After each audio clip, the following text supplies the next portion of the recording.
Hoje eu quero contar um pouco para vocês como foi conseguir o primeiro emprego como programador na Europa. O primeiro passo foi eu atualizar o meu perfil no LinkedIn, botar todos os conhecimentos que eu tinha lá e fazer assim um textinho bonito para que fosse um perfil legal, né? Depois que eu já estava com o meu LinkedIn tudo atualizado e bonitinho, eu escrevi o meu currículo orientado mais a conseguir uma vaga em TI, né, uma vaga de programação, e botei tudo que eu tinha aprendido durante os estudos e tudo que eu aprendi até ainda quando eu estava no Brasil, que eu comecei esse interesse por programação quando eu ainda estava no Brasil. Mas quando eu estava no Brasil, eu mais aprendi o básico. Eu fui aprender assim programação mais orientada para o que eu trabalho hoje só quando eu estava aqui já na Polônia estudando. Então tá, eu tenho o perfil atualizado no LinkedIn, o currículo que chama atenção na Polônia, um currículo bem escrito, e comecei a mandei para várias empresas e eu estava aqui editando e acabei percebendo que eu não comentei sobre o GitHub. Então uma coisa que também eu botei todos os meus projetos pessoais e da época dos estudos e tal, da universidade, no meu perfil do GitHub e botei o link para o perfil no meu currículo e no meu LinkedIn também. Comecei a mandei para várias empresas. Então eu lembro que o que mais me marcou foi ser chamado para a primeira etapa da Nokia. E no caso, a primeira etapa da Nokia aqui na Cracóvia é um teste online, onde tu escreve alguns algoritmos, se eu não me engano, foram 2 algoritmos para escrever e basicamente é isso. Acabou que o meu resultado não foi o suficiente para passar para a segunda etapa, talvez por burrice minha, que eu fiz sem ajuda nenhuma, né? Mas porque eu sei que a maioria das pessoas, quando tem esses testes online, fazem de modos assim que, digamos, não...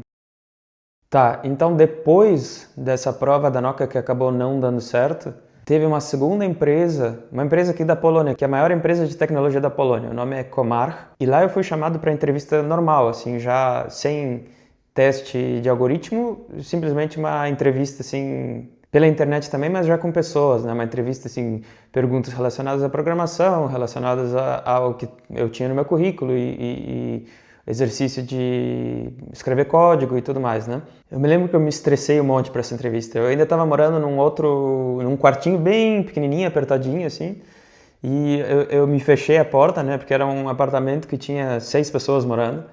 E eu peguei, me fechei lá, fechei a porta da janela ali do meu lado, eu tinha uma mesinha que tu não dava nem de ir para trás quase, então eu ficava assim meio trancado ali, ajeitei o notebook com o laptop com a câmera para na hora da conversa, né? Arrumei o fundo para não estar muito assim, não parecer uma maloca e comecei a entrevista, né? E tava assim nervoso pra caramba. Acabou que até assim não foi tão ruim, mas na hora de escrever o código eu não fiz exatamente assim como eu queria ter feito. E o entrevistador me deu a chance até que eu achei legal, de eu mandar por e-mail depois um código melhor para ele, né?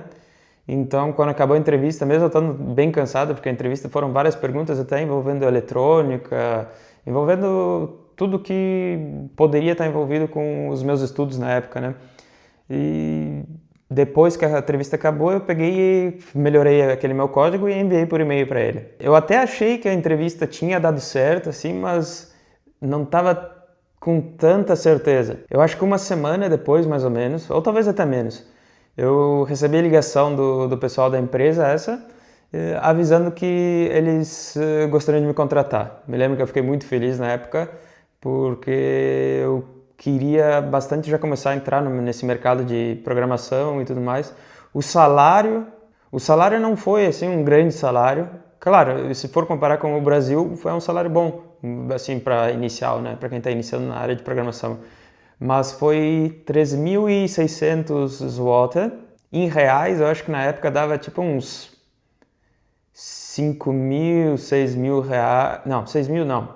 Dava uns 5.000 reais.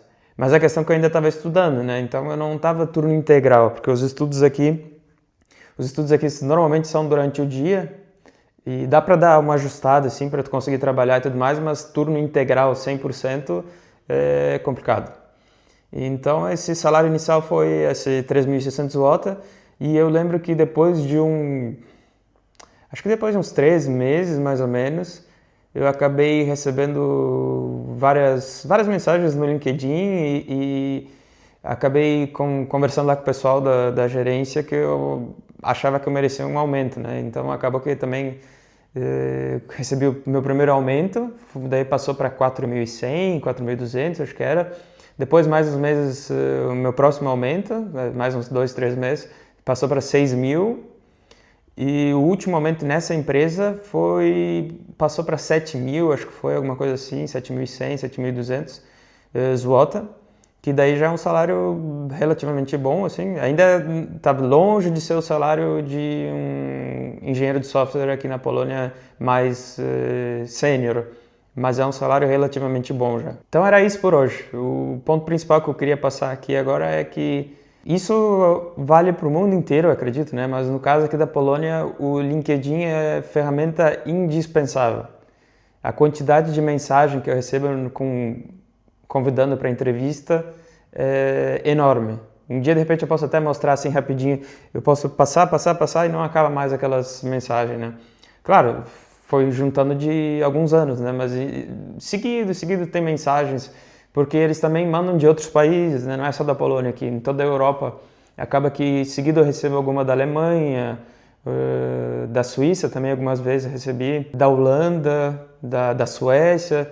Várias empresas assim dos arredores aqui da Polônia, eles também mandam mensagem no LinkedIn convidando para entrevista, né, para essas vagas de emprego. Por hoje era só isso, espero que tenham gostado. Se quiserem mais vídeos relacionados ao tema de programação ou emprego envolvendo programação aqui na Polônia, na Europa, escreve nos comentários e eu vou estar lendo, e se tiver alguma pergunta específica que eu acho que seja legal fazer um vídeo sobre, eu vou fazer um vídeo daí para vocês. Dá o like e se inscreve no canal.